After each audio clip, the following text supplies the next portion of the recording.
ಎಲ್ಲರಿಗೂ ನಮಸ್ಕಾರ. Welcome back to my channel. ಇವತ್ತು ನಾನು ಒಂದು ಸಮ್ಮರ್ ಡ್ರಿಂಕ್ ಮಾಡ್ಕೊಳ್ತಾ ಇದ್ದೀನಿ.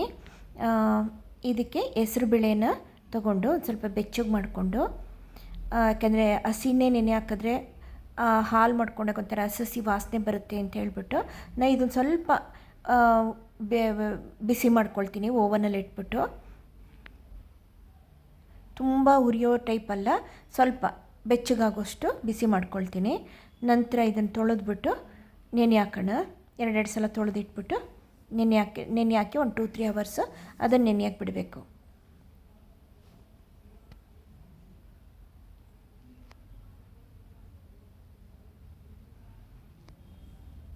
ಬೇಸಿಗೆಯಲ್ಲಿ ಸಿಕ್ಕಾಪಟ್ಟೆ ಬಾಡಿ ಹೀಟ್ ಆಗುತ್ತಲ್ಲ, ಆವಾಗ ಅದನ್ನು ತಡೆಯೋಕ್ಕೋಸ್ಕರ ಇಂಥ ಜ್ಯೂಸ್ಗಳನ್ನ ಮಾಡಿಕೊಂಡು ಕುಡಿಯೋದು. ಇದು ಮಲೆನಾಡು ಸೈಡಲ್ಲಿ ತುಂಬ ಮಾಡ್ತಾರೆ ಇದನ್ನು. ನೋಡಿ ನೆಂದಿದೆ. ಇವಾಗ ಅದಕ್ಕೊಂಚೂರು ಕಾಯಿ ತೊಗೊಂಡಿದ್ದೀನಿ, 1-2 ಸ್ಪೂನಷ್ಟು, 1-2 ಸ್ಪೂನಷ್ಟು ಬೆಲ್ಲ ತೊಗೊಂಡಿದ್ದೀನಿ. ಆ ಮೂರನ್ನು ಹಾಕ್ಬಿಟ್ಟು ಇವಾಗ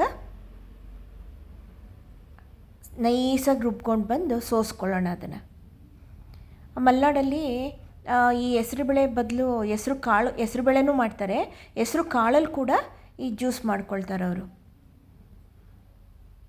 ಅದನ್ನು ಕೂಡ ಒಂಚೂರು ಹುರಿದ್ಬಿಟ್ಟು ನೆನೆ ಹಾಕಿ, ಇಲ್ಲ ನೆನೆಸೋದು ಬೇಡ ಅಂತ ಅನಿಸಿದ್ರೆ ಪೌಡ್ರ್ ಮಾಡಿ ಇಟ್ಕೊಳ್ತಾರೆ. ಅದನ್ನು 2 ಥರನೂ ಮಾಡ್ಬೋದು. ನೆನೆಸ್ಬಿಟ್ಟು ಈ ಥರ ಗ್ರೈಂಡ್ ಮಾಡ್ಕೊಂಡು ಜ್ಯೂಸು ತಗೋಬೋದು, ಇಲ್ಲ ಪೌಡ್ರು ಮಾಡಿಬಿಟ್ಟು ಕೂಡ ಜ್ಯೂಸ್ ಮಾಡ್ಕೋಬೋದು.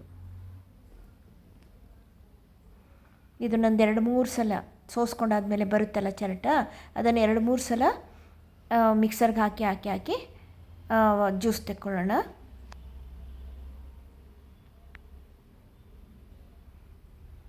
ನೋಡಿ ಈಗ ಚೆನ್ನಾಗಾಗಿದೆ. ಇನ್ನೊಂದು ಸಲ ಹಾಕೋಣ, ಮಿಕ್ಸರ್ಗೆ ಹಾಕೋಣ.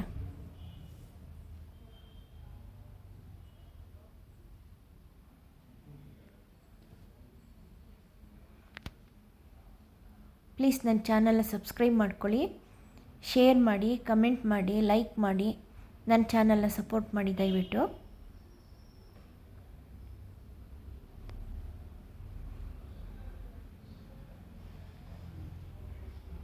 ಹೆಸರುಬೇಳೆ ಸ್ವಲ್ಪ ತಂಪೆ, ಸ್ವಲ್ಪ ಏನು ಚೆನ್ನಾಗಿ ತಂಪೆ ಅದು. ಅದಕ್ಕೆ ಇದು ಸಮ್ಮರಲ್ಲಿ ಇಂಥ ಜ್ಯೂಸ್ಗಳನ್ನ ಮಾಡ್ಕೊಂಡು ಕುಡಿಬೇಕು. ಅದನ್ನು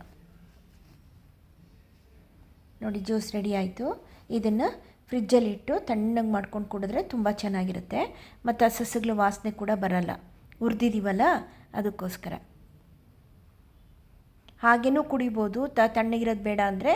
ಇಲ್ಲ ಫ್ರಿಜ್ಜಲ್ಲಿ ಇಟ್ಬಿಟ್ಟು ತಣ್ಣಗೆ ಮಾಡ್ಕೊಂಡು ಕುಡಿದ್ರೆ ತುಂಬಾ ಚೆನ್ನಾಗಿರುತ್ತೆ.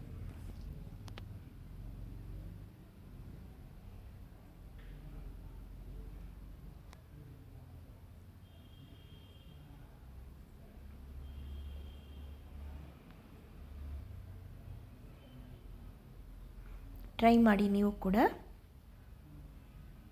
ಓಕೆನಾ? Thank you very much.